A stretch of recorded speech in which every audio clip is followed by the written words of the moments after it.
નમસ્કાર, news for ઇન્ડિયામાં આપનું સ્વાગત છે। હું હિમાની આપની સાથે। તો રાજ્યમાં આજે ગરબામાં પહેરવેશથી લઈને સંગીત અને ગરબાની ઉજવણીની રીતમાં પણ ઘરમૂળથી ફેરફાર થઈ ગયો છે। જો કે સાંતલપુર તાલુકાના આબિયાણા ગામમાં આજે પણ જૂની પરંપરાગત રીતથી ગરબાની ઉજવણી કરવામાં આવે છે। અહીં વર્ષોથી ગામમાં ફક્ત પુરુષો જ નવરાત્રી દરમિયાન રાસ અને ગરબા રમે છે।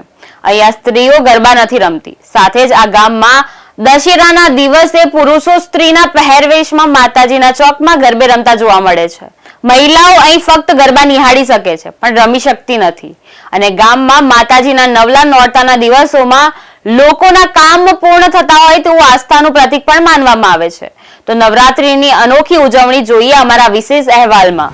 નવરાત્રીના પાવન અવસર પર તમામ માઈ ભક્તો ગરબે ઘૂમતા હોય છે।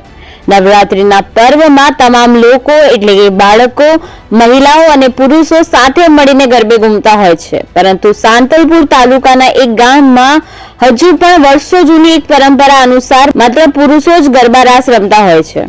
આ પરંપરા આજ દિન સુધી ચાલી રહી છે। સાંતલપુર તાલુકાના આબિયાણા ગામમાં નવરાત્રીની અનોખી ઉજવણી કરવામાં આવે છે। આબિયાણા ગામ ખાતે વર્ષોની પરંપરા મુજબ જ જીરવાણી અને પ્રાચીન રાસ ગરબાની રમઝટ જામતી હોય છે। ઉપરાંત અહીં વર્ષોથી ગામમાં ફક્ત પુરુષો જ નવરાત્રી દરમિયાન રાસ ગરબા રમે છે। અહીંયા સ્ત્રીઓ ગરબા નથી રમતી। મહિલાઓ અહીં ગરબા નિહાળી શકે છે પણ રમી શકતી નથી।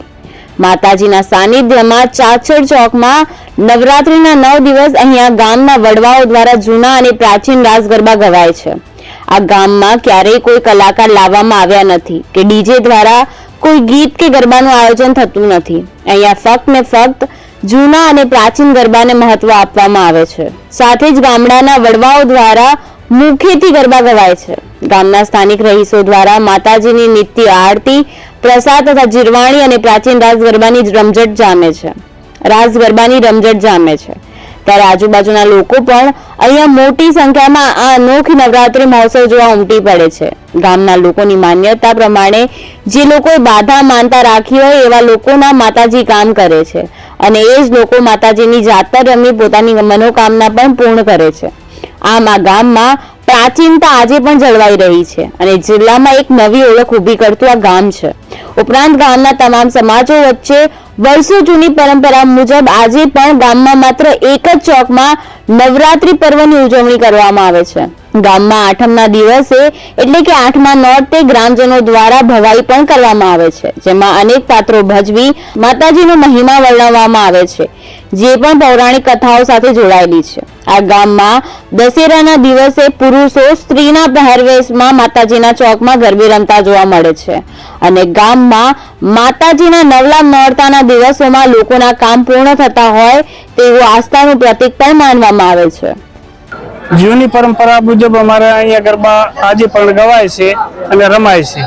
લગભગ 55 વર્ષથી તો હું પોતે લાઇટ નથી, માઇક નથી, ગરબી માતાની માંડવીની ચારે બાજુ સ્ટેન્ડ છે, ત્યાં દીવડા પ્રગટાવી અને એના અજવાળાથી જ અમારે ગરબા રમાતા। અને આમાં પ્રજાપતિઓનું યોગદાન પહેલેથી છે, નિસ્વાર્થ ભાવે આજે પણ બી પ્રજાપતિઓનો પરિવાર સેવા માતાજીની કરી રહ્યા છે। કેટલા વર્ષથી આ જૂની પરંપરા છે? ઘણા વર્ષોથી છે, કેટલા વર્ષોથી આગળથી હોય તો શું આપણે એવું નહીં, પણ પોતાની માનતાથી માતાજીની એટલી બધી લોકોમાં શ્રદ્ધા છે કે જે માતાજી એમનું કામ કરે છે એ લોકો અહીંયા માતાજીની જાતર રમી અને પોતાની જે મનોકામના પૂર્ણ કરે છે। એટલે આ એવું ગામ સરસ મજાનું આયોજન અને પ્રાચીનતન આજે પણ આ પ્રાચીનતા જળવાઈ રહેલી છે। મારું નામ નારોદા ભવનભાઈ કનુભાઈ। માતાજીનો એટલો હાથ છે કે બેન કોઈ માસિક ધર્મમાં આવેલી હોય તો એ જાણ ના થાય બહારથી, એટલે પણ અંદરની રીતે જાણ થાય તો એ જાણે કે ના જાણે પણ આ પળમાં કોઈ આવી શકતું નથી, એટલું માતાજીનો સાથ છે। પછી નવા ગરબા અહીંયા ગવાતા નથી, જૂના પ્રાચીન ગરબા ગવાય છે એ એવી રીતે કે આગળ એક જણો ગાય અને પાછળ બધા ઝીલે। જૂની પરંપરાની રીતે અહીંયા સંચાલન ચાલે। દિનેશભાઈ દેવસીભાઈ પ્રજાપતિ।